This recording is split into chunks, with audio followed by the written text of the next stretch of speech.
Hello and welcome to the University of Law. In today's video I'm carrying on with my Doomsday review, this time focusing on Doomsday hours 8 to 14. So the first of those hours 8 and 9, were included in the second issue of the Titan comic. I have to say I made a mistake in the last one. I mentioned River Song when it was in fact Missy that Doom was with. There was a good chemistry between the two characters, and there was a great twist at the end. Spoiler alert here for this review, but there was a twist. And it turns out the reason why Missy was pretending to be the Doctor was because she was acting on the Doctor's behalf. The 12th Doctor had a cameo at the end, but he didn't meet Doom. It seems the 12th Doctor wanted Missy to go and hunt down some weaponry and dispose of it, so it wasn't a threat. And we're seeing some sort of themes start to emerge now in the story. In the next hour after that, which was hour 10, it was the mobile game, which was an interesting one. I was very avidly sort of glued to the phone for a number of days, trying to get enough points to progress through. I didn't quite make it to the end, but I kind of saw other people completed it and sort of showed me what happened at the end. We got Chameleon, we got K9, we got a really interesting concept, a very visual concept of Doom on this sort of planet where robots are kind of building their own sort of safe haven together. So it was a really interesting story. I think I've been prepared now next time to have gems ready to go for the next hour that we have a video game for. And that brings us on to the main focus of today's video, which is this Doomsday Extraction Point by M.G. Harris. So this was a novel. It was about 230 pages long. I'd say it's probably one of the most substantial stories we've had so far. Obviously, the initial story was an online exclusive. Then there was some quick-fire, very rapid succession Doctor Who comic strips.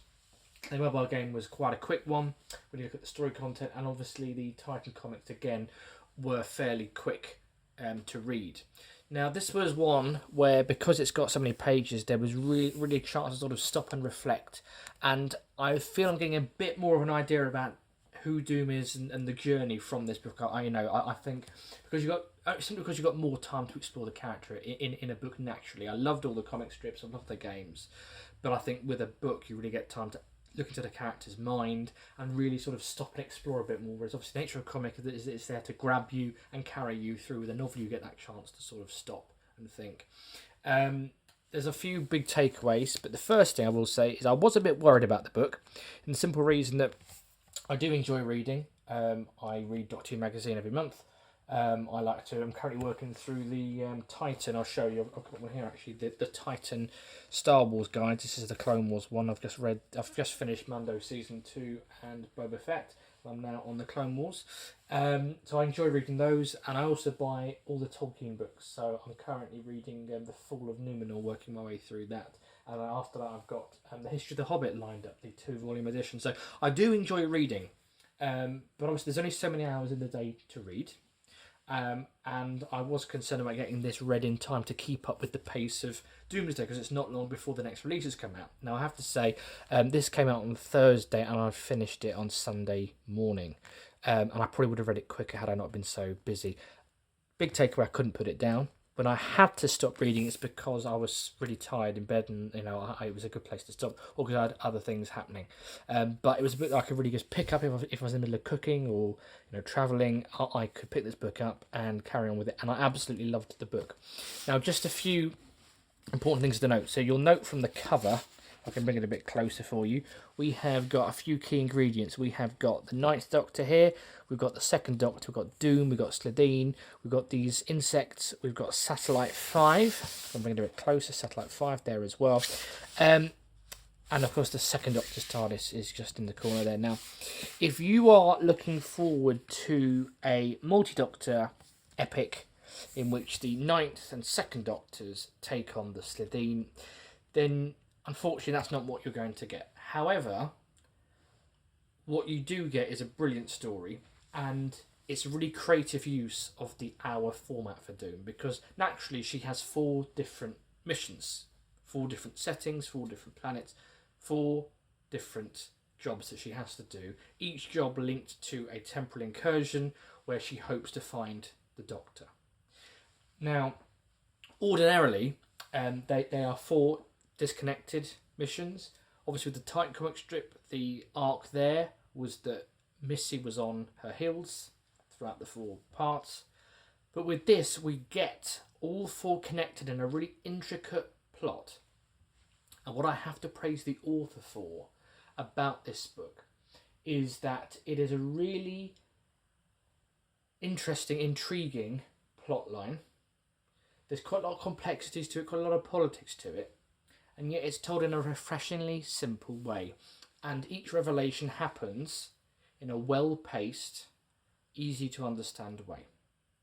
So I was really, really happy. It was written really well. It brought me back to my days of actually being a child and reading the original Ninth Doctor books. It was a quick read, and it was easy to understand. It was easy to read. Anyone could pick this book up and enjoy it. There's depth there, if for the older fan, but it's for everyone. It's just an engaging story. And there's a lot of political intrigue.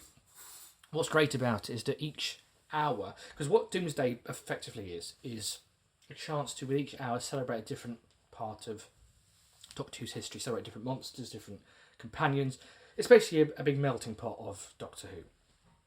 And what it does here is it basically meets Doomsday's mission statement, which is to bring all these elements together. And while you're not necessarily going to get all of them at the same time, it brings them together in a really cohesive way. So, for example, we get in the first hour, I should say, we get the Kralls.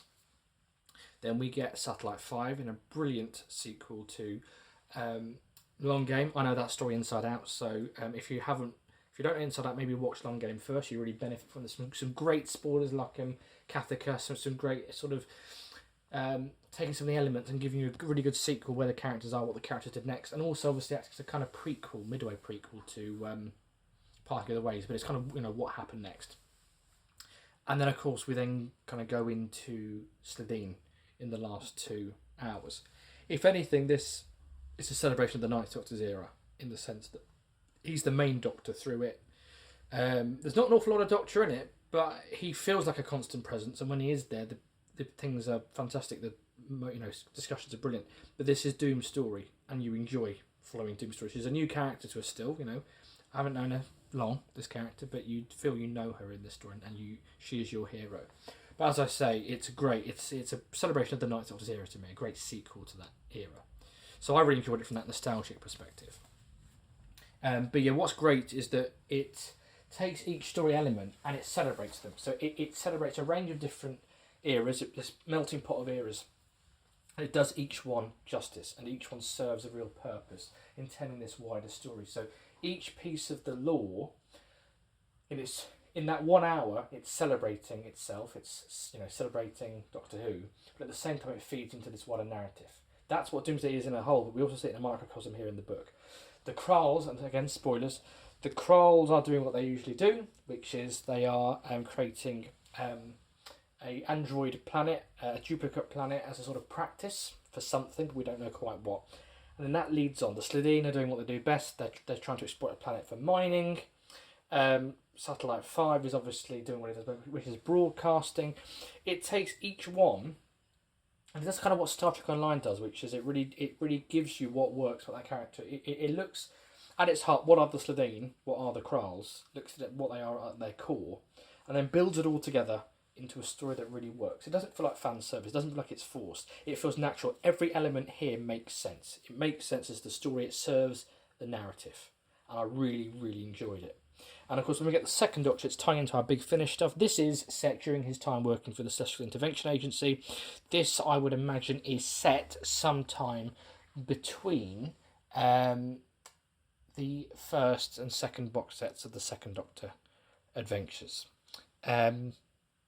Now, what do we learn from this book about Doomsday? Well, we've been speculating about which Doctor it is that she's after, because we've known for a while now that there's a specific Doctor that she needs to find. And we knew it was, from the description, it could have been the first Doctor, or maybe the 12th Doctor, or maybe even the Curator. We now know it's the first Doctor, because all of these Doctors know about it, and this Doctor has his diary and knows that whatever it is, this gets resolved with the first Doctor. And you know what, it makes sense. This is Doctor Who's 60th anniversary multi-platform event. Why not have the original Doctor at the heart of this story? So that's where we are now. We have got to hour 14. She's got 10 hours left on the clock. So far, this is my absolute favourite of the Doomsday stories.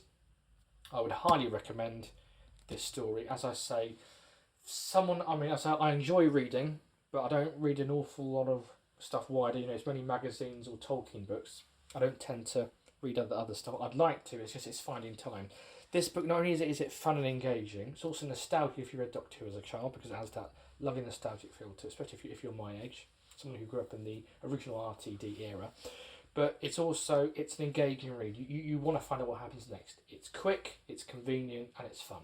So I would definitely recommend that to be my favourite one so far. It's going to be a hard one to beat, actually. And also, Night Doctor is probably my favourite Doctor because he was my first, and it's just celebrating my childhood really with the Slitheen and the Satellite 5, etc. So, really good one. My highlight so far. We've got 10 hours left. We've got another mobile game. We've got 4 hours of the audiobook, and then we've got 4 hours of Big Finish, and the final hour is on the BBC online channels. So, this is where we are. We're looking for the first Doctor. Will we find him? Well, we know the 12th Doctor's coming up in the next set, and we know we're also celebrating the first Doctor's era with things like the Mission to the Unknown, Dalek Master Plan consortium that we're going to see in the Big Finish audio. So there we are. So what do you think? Have you been following Doomsday up to hour 14? What's been your favourite release so far? What did you think of these releases?